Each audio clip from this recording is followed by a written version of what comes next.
Welcome to Saturdays at 7, Christian Scholars Review's conversation series with thought leaders about the academic vocation and the relationship that vocation shares with the church.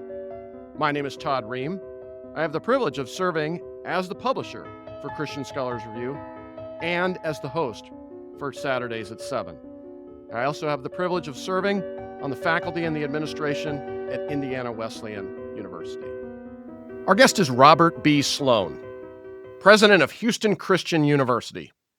Thank you for joining us.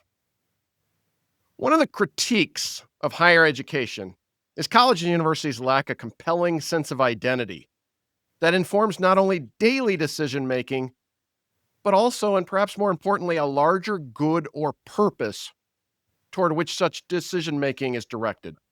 At what level do you think such a critique is accurate? Thanks, Todd. Thanks for the question. It's good to be with you. I think that critique could well be accurate in far too many cases. It's absolutely vital for universities of any description, Christian universities certainly, but really for any a good organization, for a church, for a school, for a university to have a clear statement of its mission, of its purpose, of a clear vision, and then a strategic plan to try to implement that kind of vision. So it's absolutely important. You have to have a vision, but in order to take it seriously, it has to, as you've indicated in your question, it has to motivate the kinds of strategic actions that you take. And to do that, of course, you have to think it through carefully, craft it, build it carefully, and then continue to focus upon it. Mhm. Yep. With that being, accurate then at some level, what do you believe are the ramifications near and long term for such a void for many colleges and universities? What are the challenges they then incur by lacking that compelling vision? Well, one, you have to know who you are in order to, and you have to know who you are. You have to know what your commission is. You have to know where you want to go. Otherwise, you just drift. You're a victim of cultural forces. You're constantly thinking about other values than the most important values.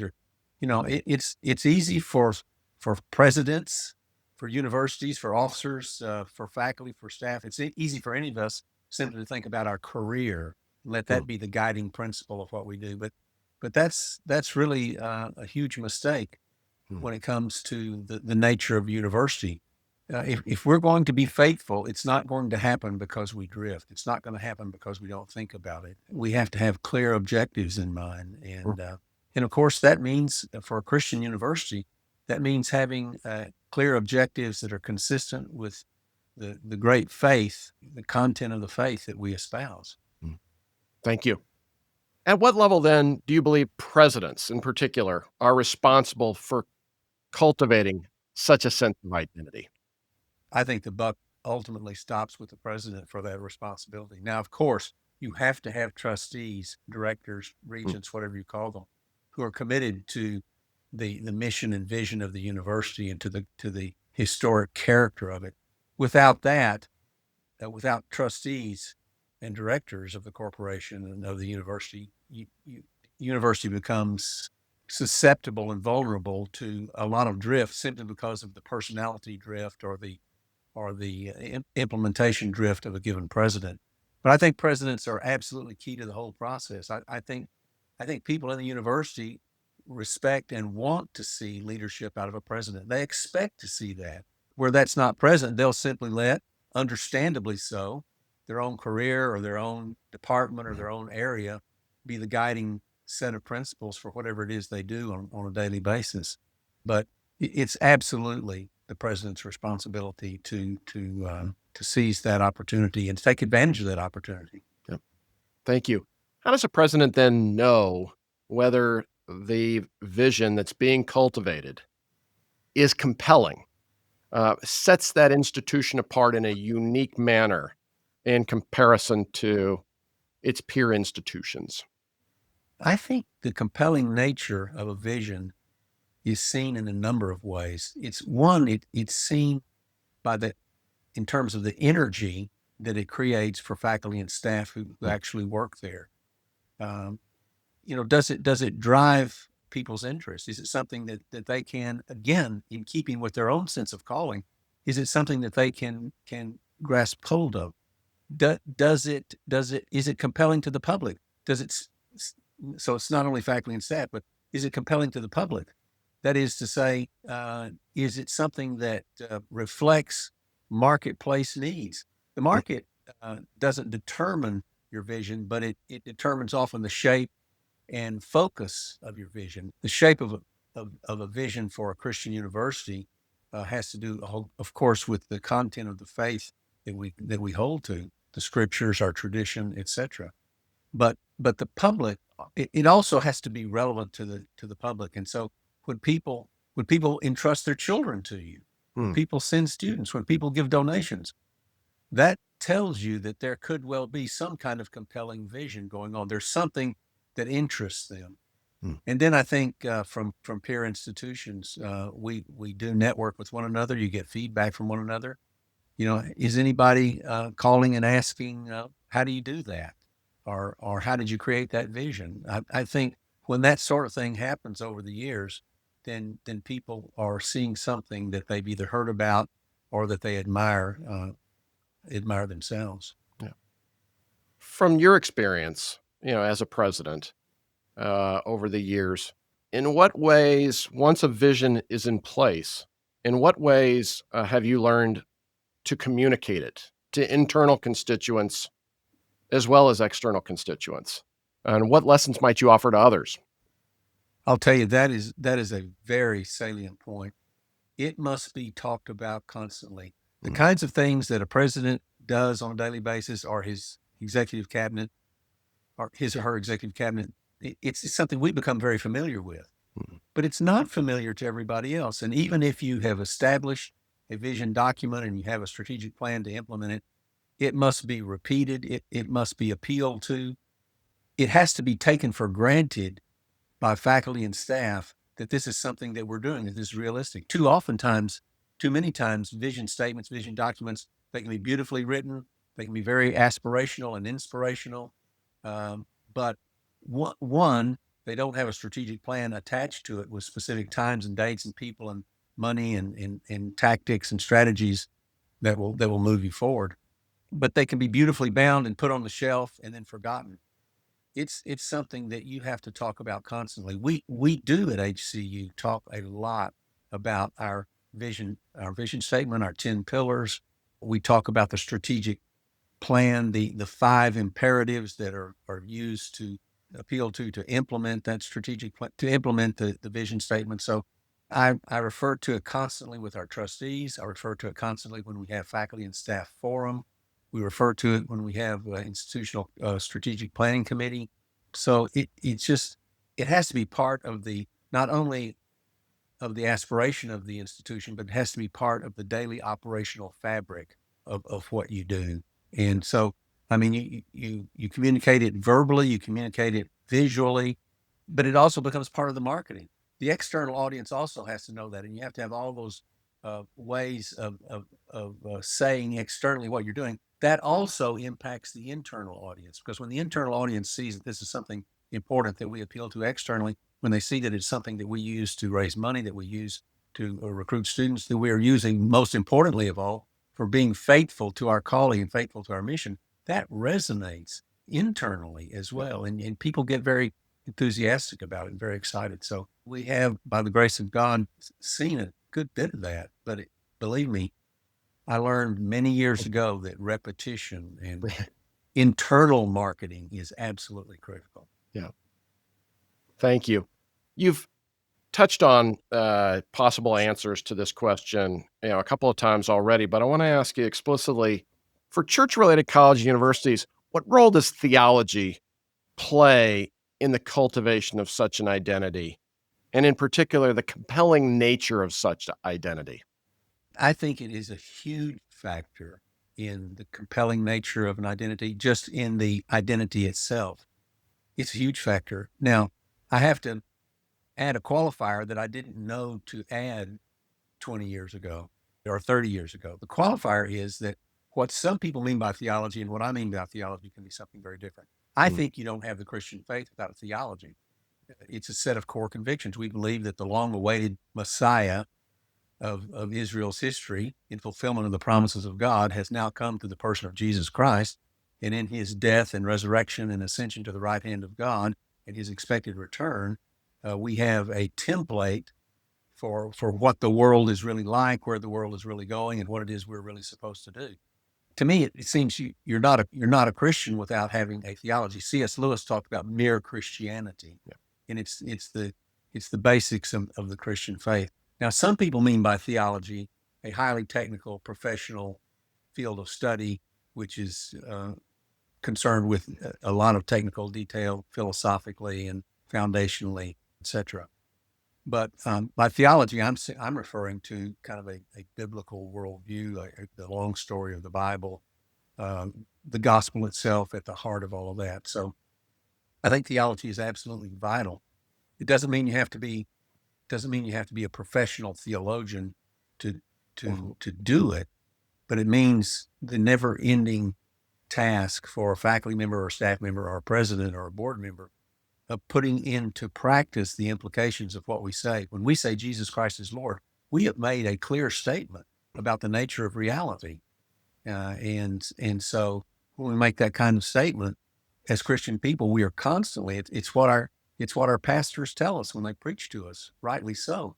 They tell us that to follow Jesus Christ means it has an impact on how you live, how you speak, what you do, your calling, your money, your talents, etc. It's a thoroughgoing confession of who you are and what you want to do in the world, what you believe. C.S. Lewis is so compelling. I think it was Walter Hooper who said he was the most thoroughly converted man I ever met. By that he meant that he had sort of worked out in a broad way the implications of what it means to follow Christ. But I think theology is wonderfully important. Thank you. I want to transition now to asking you about your own vocational discernment and your life in a little bit. You earned an undergraduate degree from Baylor University, Master Yes. of Divinity from Yes. Princeton Theological Seminary, and a Yes. doctorate in theology from the University of Basel. At what point did you determine that the study of theology would prove to be a critical thread in your own sense of vocation? My sense of vocation was that as a youngster, and then particularly reemphasized and refocused as a freshman in college, I had a sense of calling. I had this sense that the Lord was calling me. I interpreted that to mean as a preacher or a pastor early on. But I actually, at one time, I remember thinking, I don't want to be a professor. I don't want to be a teacher. I wanted to be, a proclaimer of the Word of God. But as I was a college student at Baylor in the religion department and in the psychology department, I was a double major, and in the honors program, I discerned the need for people who could talk about the Christian faith in a way that was both faithful and intellectually honest. And so that's when I discerned a call that maybe teaching or being a professor might be the way in which my own calling to proclaim the gospel was going to be fulfilled. So I've never left that. I still preach in churches, but I also feel like leading the university that we are trying to live and preach and teach the gospel.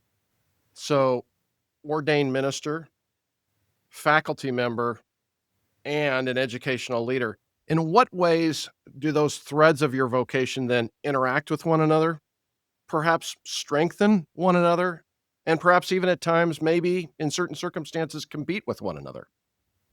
Well, yeah, that's an interesting question. I immediately think of times in my life when I was a young professor, but then very quickly had the opportunity to preach. I wanted the opportunity to preach, and that I wanted to stay fixed within the church. One of the great legacies of my hometown pastor was he loved the church, and he talked about the church theologically and biblically, and that has always stuck with me.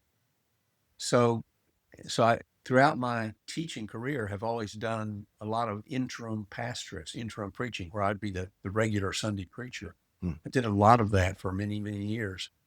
And there were times when I was tempted to slide over into church ministry, but I knew that I would miss the teaching and the constant opportunity to learn and study and write that being in academics would give me. So those two belong together, I think, for a Christian or for the Christian theologian. They belong together, and it's powerful to be able to stand in front of a group of 75 freshmen in a Bible class, or 12 doctoral students in a doctoral seminar on the New Testament, and to be able to teach, and yet be able also to have the opportunity to stand up on a Sunday morning and preach to God's people who are not professional theologians, not even taking a freshman Bible class, but they want to hear a word from God. Mhm. And the worst thing you can do is separate professional theology from the church. And also for the church to give up its calling to teach the theology of the Bible. Yeah. Both of those need to be done and Yeah. belong together. You served as a faculty member in Baylor's religion department, but then you were also the founding dean of Baylor's Truett Theological Seminary.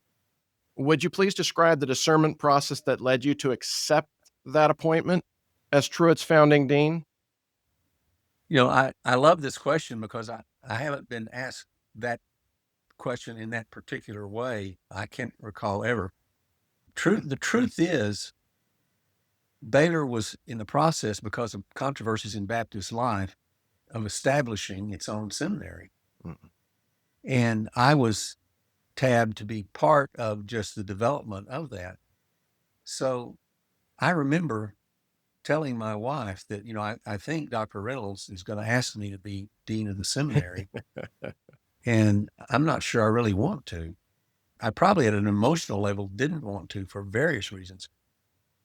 But I knew that if he asked me to do it, I was supposed to do it. It was a sense of circumstances, calling, where the Lord had been leading me in life.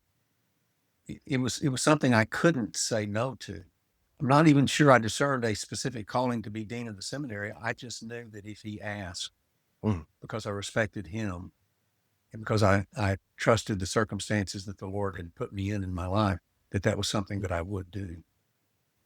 What components of your service as dean did you find vocationally fulfilling?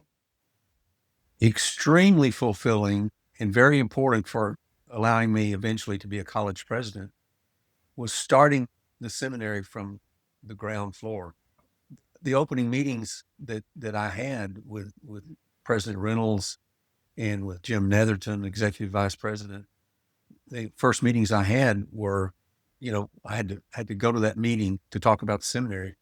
I had to get a yellow tablet, and I had to get a pencil, and I had to begin to think about, because we had no applications, we had no students, we had no faculty, we weren't even incorporated yet at that point.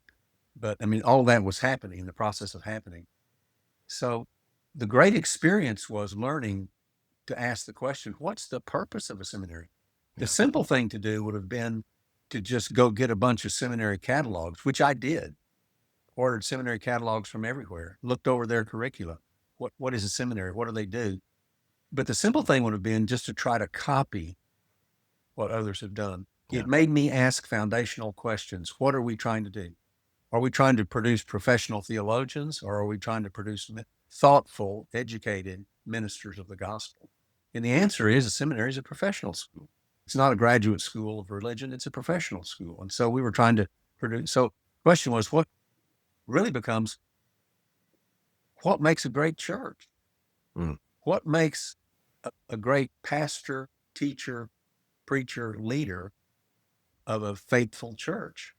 So that became the way I started thinking about it, with Yeah. the help of a lot of friends, to Yeah. try to think backwards. What will produce that kind of outcome? If that's the outcome you're aiming for, what will produce that kind of outcome? So that's what shaped the curriculum. It's what shaped the advertising. It's what shaped the recruiting process. It's what shaped the fundraising process.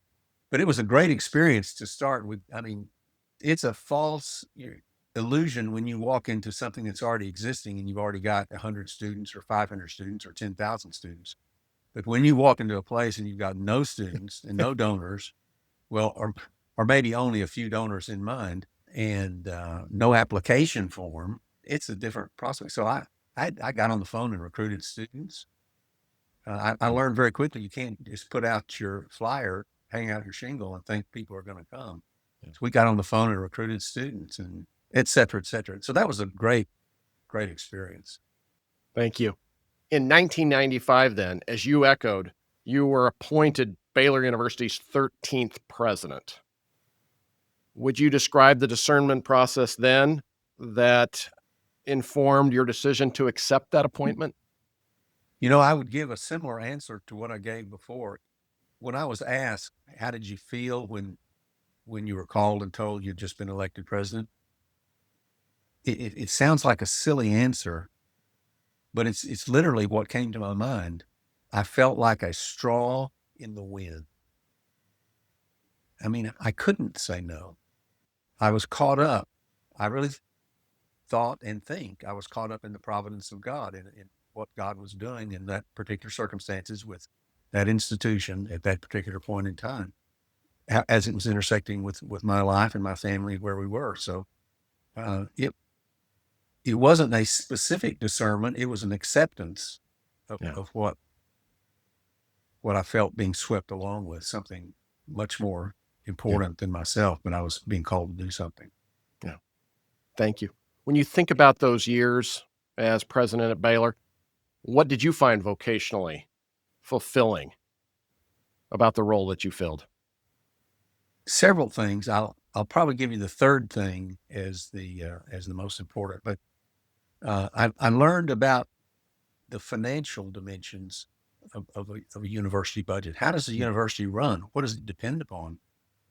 Universities, unless you have a massive endowment like a Harvard or Yale or a Princeton or a Rice, unless you have a massive endowment, you have to have students. And so the revenue side of what runs a university is students. So I'm kind of reducing it to the lowest level there, because the mission is so much bigger than just talking about, having a revenue side to your budget. No margin, no mission.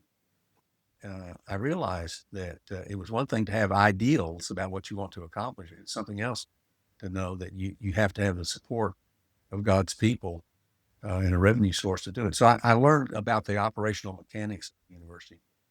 Secondly, I learned the importance of, I think I thought this before, but it really came home to me clearly, the importance of faculty and staff, the hiring process, the people you hire. You can have all the pamphlets in the world. You can have all the marketing statements in the world as to what you are and who you are and as a Christian institution. But unless the faculty and staff deliver that on a day-to-day basis, that's not who you are. Who you are is what happens in that classroom. Faculty and staff carry the great traditions of the university forward. They are the DNA of the university. So I realized how important the hiring process was. I decided early on, it wasn't day one, but I realized after some months and my first couple of years, since I was putting my signature on hiring faculty and staff, that I had to take that seriously. I decided I'm not there to be a rubber stamp for what has been decided. And so that was a hard decision and created some initial, controversy. But I just said, is my signature on there? I'm the one responsible to the regents. And I still do that. I interview faculty.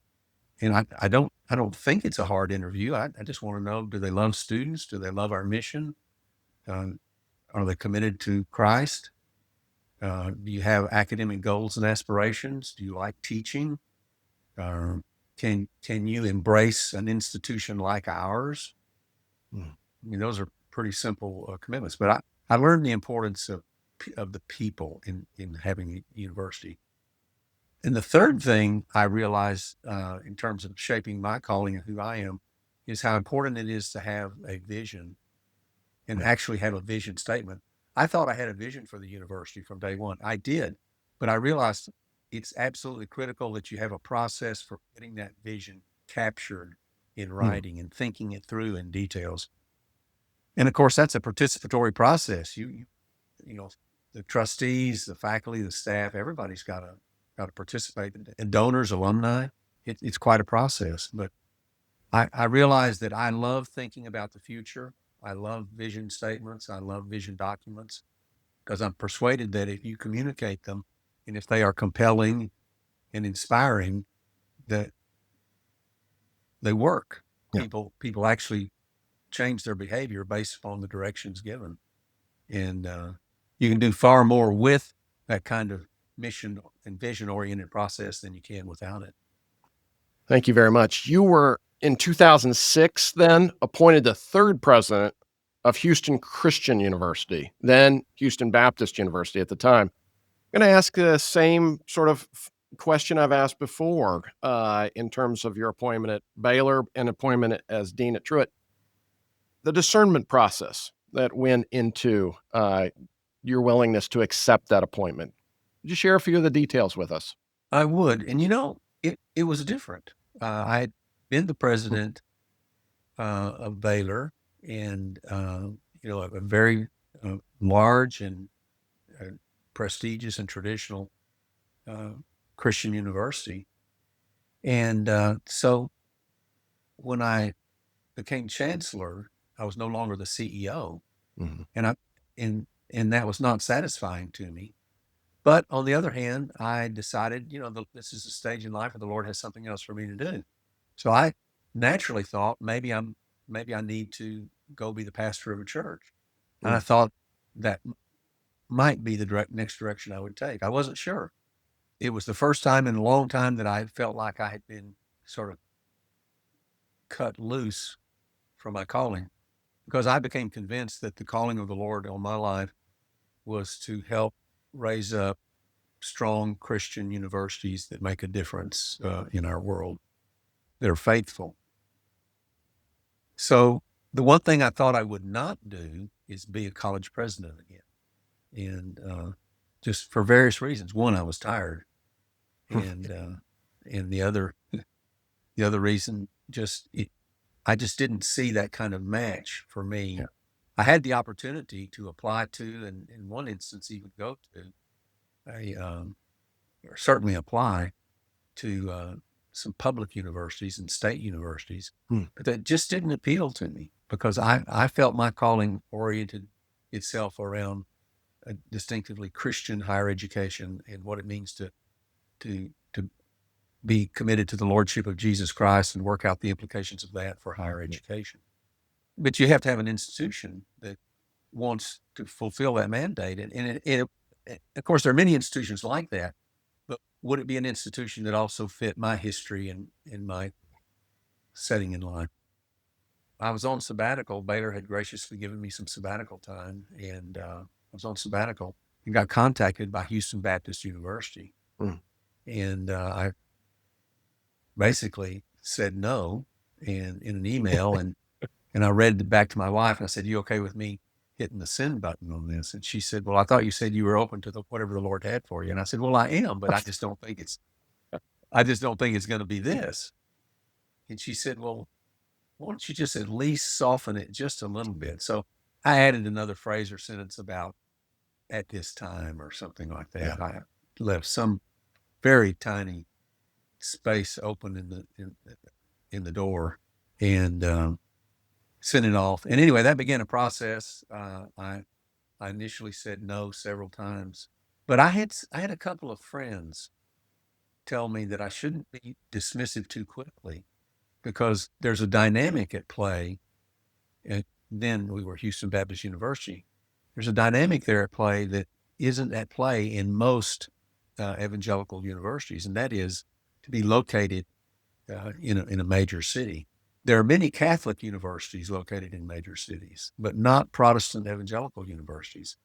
And so, I mean, this one friend even got out he did a search, and we sat down in a computer together, and he did a search of Christian universities and where are they located. And he was absolutely right. There are a few that are in major cities, but not many. And so that intrigued me. And the different dynamic of being in a city like Houston with this massive population and energy and medical care and the arts and the entertainment, it created a different way for me to think about it. And so anyway, in the process, with the help of search committee, some wonderful people on the search committee, very patient. I recall going to what they thought was an interview and I thought was a consulting. And I thought they just wanted me to help them find somebody. I realized during the process that I was being interviewed, and there was a certain freedom because I didn't really care in a good sense. I had no self-interest in having the job. I didn't really Yeah. want the job. And so my answers had a great deal of freedom to them. And the people were, I think they appreciated it. And anyway, they kept working with me and praying with me. And so ended up coming. And there's been clear confirmation from the Lord over the years, not all at once, but over the years, that this was where he wanted Sue and me to be. And we're very thankful. We love the university. And I think HCU is becoming the kind of university that is already, has historically, and in an increasing way is making a huge difference in Christian higher education. Yeah. Thank you. So 19 years later now, which just saying 19 years in the university presidency makes me tired, actually. But, you obviously, found your stride coming through your service at Baylor, and now 19 years, almost 20 years there at Houston Christian. In what ways has the role changed over time as the university has grown and changed over time? A lot of things are the same, but as I suggested earlier, one thing that changed immediately was being in a city like Houston. Mm, It's just we're a small fish in a very big ocean here, but the opportunity to recruit faculty, to recruit students, to develop programs, to be more sensitive to the marketplace because the market is here. I yeah. mean, there 120 plus languages I think are spoken here in Houston. So it's just it's massively different. But Christian higher education has changed. Technology has changed things dramatically over the last 20 years. We already, of course, we had emails and we're making use of word processing and so on in the recruiting process and the marketing process. But the change from 19 years ago to today is massive in terms of technology. And so that's been a big difference. Budgets, government regulation, hugely different. The decline and perhaps reinvigoration of Protestant life, of evangelical life in the United States. I mean, the rise of the nuns, NONES, has been something to take note of. But we're seeing some interesting new dynamics. There are some warm and flourishing spots in American Christianity right now. So these are interesting times. Thank you. I want to go back to our piece of our original conversation about vision, compelling vision, how it's cultivated. But for guests unfamiliar with the Houston Christian campus, would you start as we talk about Houston Christian's visions that for strategic plans that you've had? Would you start by telling the story of the 10 pillars? Sure. That I wish I could claim credit. I knew the story, but a colleague who was on campus at the time came up with the metaphor. On our campus are 10 physical, gigantic pillars. They are in the center of the campus. They were put there with an interesting backstory. In 1900, the so-called storm of the century in Galveston, which destroyed Galveston. Galveston was the premier city in Texas at that time, seaport and shipping and so on. Somewhere between, estimates vary, but somewhere between 8,000 and 20,000 people lost their lives. They had no warning of that hurricane that was coming in, and people were just out looking and seeing the clouds darken. The next thing you know, they're hit by a hurricane. Some people, the Galveston County Courthouse had 16 of these giant pillars, and it was one of the few buildings that sort of stood, and people huddled under the shelter of the county courthouse, and many lives were saved. Years later, the wife of our founder was one of the most significant founders, was Stuart Morris. And his wife noted that those pillars, when the Galveston County Courthouse was rebuilt years later, noticed that those pillars were for sale, had been, sold off and so on, but they were for sale. He bought those 16 pillars and put 10 of them on this campus in the earliest days of the campus. And of course, they have all kinds of biblical resonance, 10 commandments, the 10 books of certain readings of in the Jewish lectionary. But we were starting we were building the vision statement, faith and reason in a great city. Mm-hmm. It was our vision for the year 2020. This was back in about 2008. And so we were going to have 10 imperatives or something like that. So my friend Hunter Baker said, well, why don't we call them the 10 pillars? And because we already had those pillars and they're a compelling story that started off that state. He wrote the story up of how people sheltered. And he said, and then in today's day, when times of stress and storm, the pillars still stand. Mm-hmm. And so that became the metaphor to carry now what we call our 10 pillars, are really core convictions. And they are core convictions about things that they are market sensitive, but they are also biblically foundational. The commitment to the Lordship of Jesus Christ and the importance of the Scriptures, foundational, the importance of life. And so we talk about family and gender and so on. So we're very explicit in those 10 core convictions about the things that we believe, about the nature of the church, about the nature of redemption, about the nature of human relationships, that we're made in the image of God, and Christ has joined Jew and Gentile together in himself. So they are, I think, things that any Christian confession historically could have agreed to. People don't agree to all of those now, but we decided it's very important for us to say who we are. And we have found a lot of support for those 10 core convictions. We adopted them as foundational documents. We already had something called a preamble, which is a kind of Christian confession, a confessional statement. The preamble is the preamble to our letters of incorporation. And everybody has to sign on to that. But we added these 10 core convictions as one of our foundational documents. And it's a great comfort to families when you encourage them to send their students here. It's a comfort to donors. They know who we are. Thank you. When you think back on that 2008 strategic plan, 10 pillars, faith and reason in a great city, when you think back on it, how do you assess the level of success that was accomplished over that 12-year period? Well, that's an important question. You start off with a strategic plan that has measurable strategies and tactics to it, so you can tell. If you faithfully follow the measurements, you can tell. If you have been successful. But numbers don't tell the whole story because there are certain things that are just not easily measurable.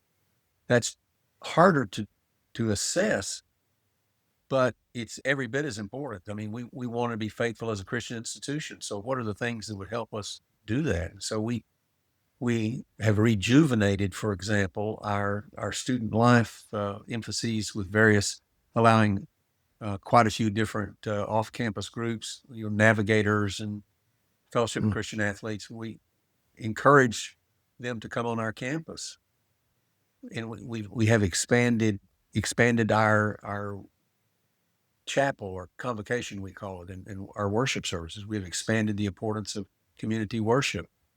We do things with our faculty and staff that were only done maybe once a year, but now we have more regular opportunities simply to get together and have worship experiences. But how do you measure the success? You look at the numbers, but you have to be very flexible about it. We said from the word go, this is not written in stone. One of the things that we want to be very clear about is that if other opportunities come along that are compelling, we'll jump into them, or we'll assess them and then jump into them. if there's something we've put here that we're not gonna that we decide later we won't do, we won't do it. For example, in our first vision statement that went up to 2020, we said we want to consider starting a law school. Well, we do have a pre-law program, but it's never been something that made sense for us to do. In fact, law schools have declined in their numbers. They may be on the verge of coming back, but it's never something that we felt was important for us to do. But on the other hand, something we didn't have in our first vision document, wasn't a school of engineering. And we now have a very robust school of engineering that we started in about 2018. And it's very robust. It's growing like crazy. And it's a perfect fit for Houston. But that was very providential how that started and how we got there. But you look at student. One of our aspirations has been and still is to grow. So we're now a good 4,500 students, grad, undergrad, online, etc., residential, and but our aspiration is to grow to 10,000. So we'll know if we reach that goal or not. You mentioned engineering as something that came into the plan that wasn't originally part of it because of the opportunity, the resources, and the need in Houston for it. Your current provost Dr. Stan Nepper, came originally as the dean of the School of Engineering and the founding dean. Is that correct? That's absolutely correct. We started with an advisory board. It just providentially created people who had a great passion for helping us start a School of Engineering. One of the original 3 members of that advisory board, external members, it grew to a larger size very quickly, but he was a graduate of an engineer and a graduate of Louisiana Tech. So he helped us make connections with Louisiana Tech and the president there, and Les guys. They opened their doors and helped us think about how do you start a School of Engineering. One of the people there was Stan Nepper. He was vice president. He had been in their School of Engineering, and he was a vice president for research. So anyway, in the providence of God, somebody one day just dropped the hint to Stan to say, well, maybe you should be our dean. And he actually started thinking about it. So anyway, he was a great dean of our School of Engineering, so successful that he became provost when that opening occurred. And then he brought a fellow colleague from Louisiana Tech to us, Katie Evans, to be our new dean. She is fabulous. So we are growing just by leaps and bounds. Yeah. Thank you. Thank you very much. Before we close our conversation, I want to ask you about how you understand the characteristics and or the qualities that define the academic vocation. I think the characteristics and qualities that define an academic vocation, particularly for the Christian, begin with the doctrine of creation. This is God's world. It's made through Jesus Christ. All things visible and invisible, thrones, dominions, rulers, authorities, all things created for him and through him are under the lordship of Jesus Christ. There's not a single square inch of reality outside the lordship of Jesus Christ. And so the Christian scholar thinks about various kinds of things. Obviously, a Christian scholar is grounded in the gospel and a commitment to the lordship of Jesus Christ. But that means how you care for people. By this they'll know that you're my disciples, that you love one another. So that affects how so teaching is a form of discipleship.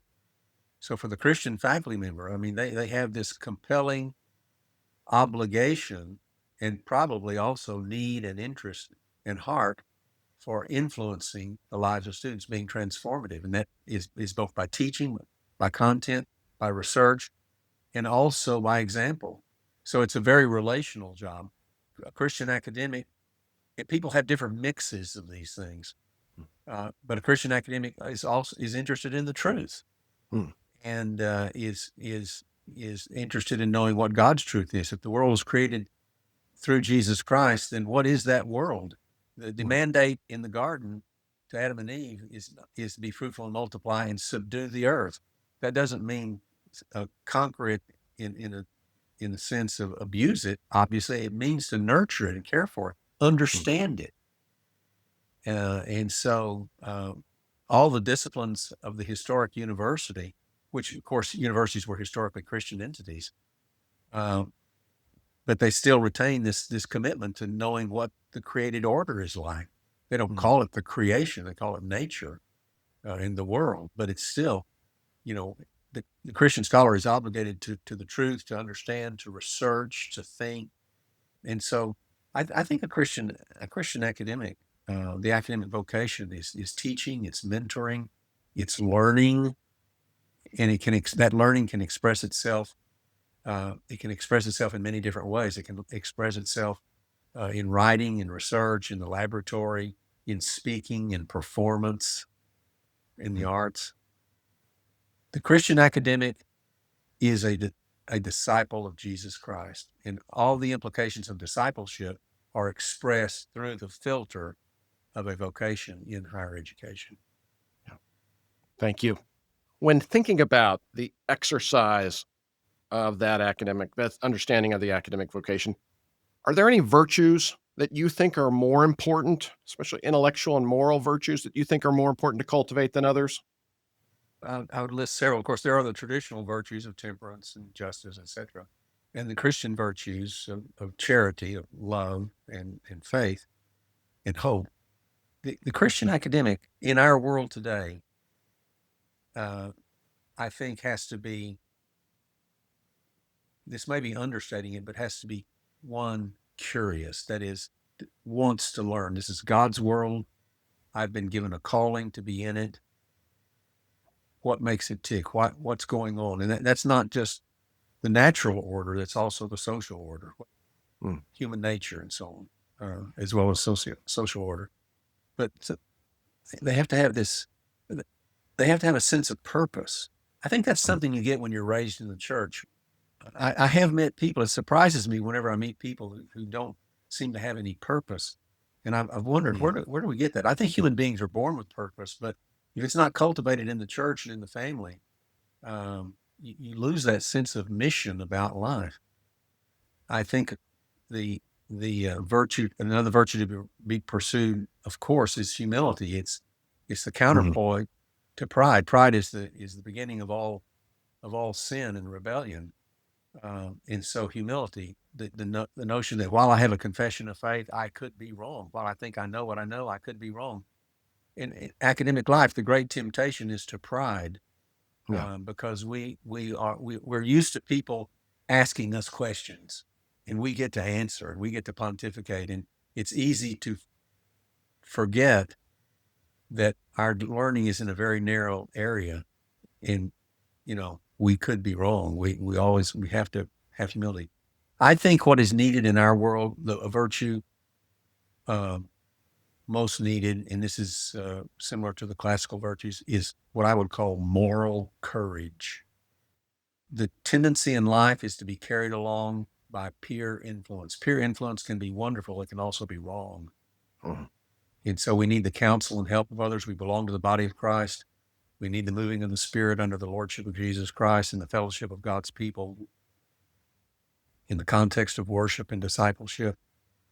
And we also need to realize that our world is pushing us in ways to which we should not be conformed. It's hard to swim against the stream. I think if you have a sense of mission and purpose, you never are going with the stream. You're always pushing against the forces of deception and darkness which come all around us. It's hard. I think moral courage is something that we have to wake up every morning and sort of strap on the armor of God again and say we're gonna fight the fight of faith.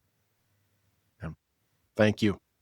For our last question, then, going back, we talked about the church and the importance of the relationship with the church earlier in our conversation. I want to ask you in particular as we close now, in what ways is the health of the academic vocation on a church related university campus reflective of the health of the relationship that the university shares with the church? I think those go together very significantly. There was a study done a decade or two ago that talked about the decline of the Christian schools, Christian universities, And one of the factors was they lost their connection to the church. I think it's absolutely vital for faculty members, for staff members, for all of us to be involved in our local churches, to be regular participants in worship. If we believe what we believe about the church and about worship and about Jesus Christ, the church is the institution he founded, not the university. The university is an arm. The Christian university is an arm of the church. We have a discipling function and a specialization function in certain areas of knowledge and practice. But however simple the preacher may be, we all need to sit under the hearing of the Word of God. We need to hear the Scriptures read. We need to hear songs of faith sung. We need to participate in communities of service and charity and faithfulness. So it makes a huge difference. One of the things that we've done that I think has helped us, and I give my provost, who also does student life, I give our student life and academic people a huge amount of credit for this. We've tried to rejuvenate our annual revival services on campus. We call them Ignite. So far, what we've done is invite a church to come lead those services for us. So the staff members of the church take turns preaching. They'll have breakout sessions. They'll lead in the music. So it's a familiarization with a specific church in a given year, but it's also just a familiarization with ministers and the church and allowing not just the ministers of the church, but other members of the church to come be a part of those services. So that's proven to be a tremendous blessing for us. And we've emphasized in student life, as we see students who respond to evangelistic or Bible study or mission outreach efforts, we try to tie them into local churches. We definitely need one another. It's not just two entities that can kind of need one another. We belong organically to one another. Particularly the university is a subset. The Christian university is an arm of the church. We are a subset of the church. The church is the bigger and more significant entity. Thank you. Thank you very much. Our guest has been Robert B. Sloan, president of Houston Christian University. Thank you for taking the time to share your insights and wisdom with us. Thanks, Todd. It's been great to be with you. I appreciate the opportunity. Thank you for joining us for Saturdays at 7. Christian Scholars Review's conversation series with thought leaders about the academic vocation and the relationship that vocation shares with the church. We invite you to join us again next week for Saturdays at 7.